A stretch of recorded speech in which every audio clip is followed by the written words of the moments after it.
Hi అండి, అందరికీ నమస్తే. నేను మీ Saraswati. Welcome back to my channel. ఇవాళ వీడియోలో మటన్ కర్రీని ఎలా ప్రిపేర్ చేసుకోవాలో చూపించబోతున్నాను.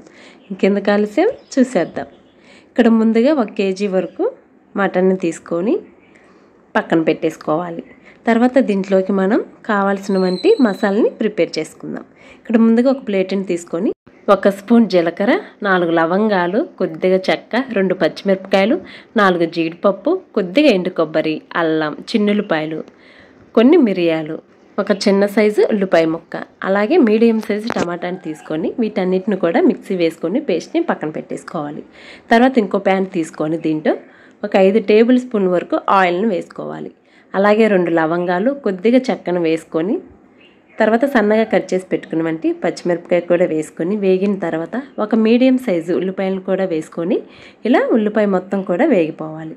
తర్వాత ఇంకొక మీడియం సైజు టమాటా ముక్కలను కూడా వేసేసుకొని ఇవి కూడా మెత్తగా అయ్యేలాగా వేయించుకోవాలి. తర్వాత మనం ముందుగా గ్రైండ్ చేసి పెట్టుకున్నవంటి ఈ పేస్ట్ని మొత్తాన్ని కూడా దీంట్లో వేసేసుకోవాలి. ఇలా మనము ఆయిల్ కూడా సపరేట్ అయ్యేంత వరకు కూడా ఈ పేస్ట్ మొత్తం కూడా వేయించుకోవాలి. లో టు మీడియం ఫ్లేమ్లో మాత్రమే పెట్టుకొని వేయించుకోవాలి. ఈ విధంగా ఆయిల్ అంతా సపరేట్ అయిన తర్వాత మనం ముందుగా పక్కన పెట్టుకున్నవంటి కిలో మటన్ని దీంట్లో వేసేసుకోవాలి. ఇక్కడైతే మాకు ఫ్రెష్గానే ఉందని చెప్పేసి నేనైతే ఏం కడగలేదు, మీరు కావాలంటే కడుక్కోవచ్చు. మొత్తం వేసేసుకున్న తర్వాత దీంట్లో కొద్దిగా ఉప్పు, అలాగే ఒక 1/2 టీ స్పూన్ వరకు పసుపును కూడా వేసుకొని మొత్తం కలిసే విధంగా కలిపేసుకోవాలి. ఈ విధంగా కలిపేసుకొని మూత పెట్టేసుకొని ఒక 10 నుంచి 15 నిమిషాల పాటు దీన్ని మనం మీడియం ఫ్లేమ్లో ఉడికించుకోవాలి. తర్వాత తీసి చూడగానే మనకి దీంట్లో వాటర్ అనేవి వస్తాయి. ఇలా వాటర్ వచ్చిన తర్వాత దీంట్లో ఇప్పుడు 2 టేబుల్ స్పూన్ల వరకు కారాన్ని వేసేసుకోవాలి. ఇక్కడ వీడియో మిస్ అయిందండి. నేను తీసుకున్న కేజీ మటన్కి 2 టేబుల్ స్పూన్ల కారం అయితే సరిపోయింది. మీరు కొంచెం ఎక్కువ తినే వాళ్ళైతే కొంచెం యాడ్ చేసుకోవచ్చు. ఈ విధంగా కలిపేసుకొని మూత పెట్టేసుకోవాలి ఒక 10 నిమిషాలు. ఈలోపు మనం పక్కన వేనెల్ని మరిగించుకోవాలి.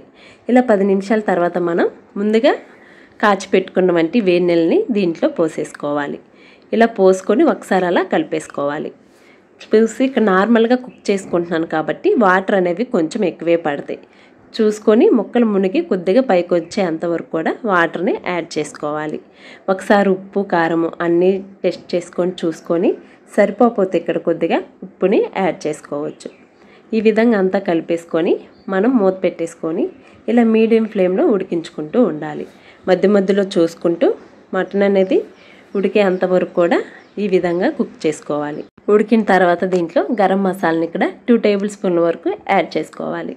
ఇక్కడ మేము ఇంట్లోనే ప్రిపేర్ చేసుకున్నవంటి ఈ గరం మసాలానే వేస్తున్నానండి. మీకు కావాలంటే ఈ లింక్ నేను డిస్క్రిప్షన్లో ఇస్తాను, మీరు ఒకసారి చెక్ చేసుకోవచ్చు. అన్ని కర్రీస్లో కూడా ఈ గరం మసాలాని అయితే యూజ్ చేసుకోవచ్చు. అలా 2 టేబుల్ స్పూన్ల గరం మసాలాని యాడ్ చేసుకొని ఒకసారి అంతా కలిపేసుకోవాలి. అలా ఒక 5 నిమిషాల పాటు మూత పెట్టి ఉడికించుకోవాలి. తర్వాత దీంట్లోకి మనం సన్నగా కట్ చేసి పెట్టుకున్నవంటి కొత్తిమీరను కూడా యాడ్ చేసుకొని ఒకసారి అలా కలిపేసుకోవాలి. అంతేనండి, మనకి మటన్ కూర అనేది రెడీ అయిపోతుంది.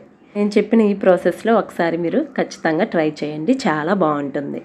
ఇలా 10 నిమిషాల తర్వాత మనకి కర్రీ అంతా కూడా చెక్కబడి పర్ఫెక్ట్గా రెడీ అయిపోతుంది. మీరు కూడా ఖచ్చితంగా ట్రై చేసి మీకు ఎలా వచ్చిందో ఖచ్చితంగా కామెంట్ చేయండి. అలాగే ఈ వీడియో మీకు నచ్చితే ఒక లైక్ చేసి మరిన్ని రెసిపీస్ కోసం ఈ ఛానల్ని తప్పకుండా సబ్స్క్రైబ్ చేసుకోండి. Thank you.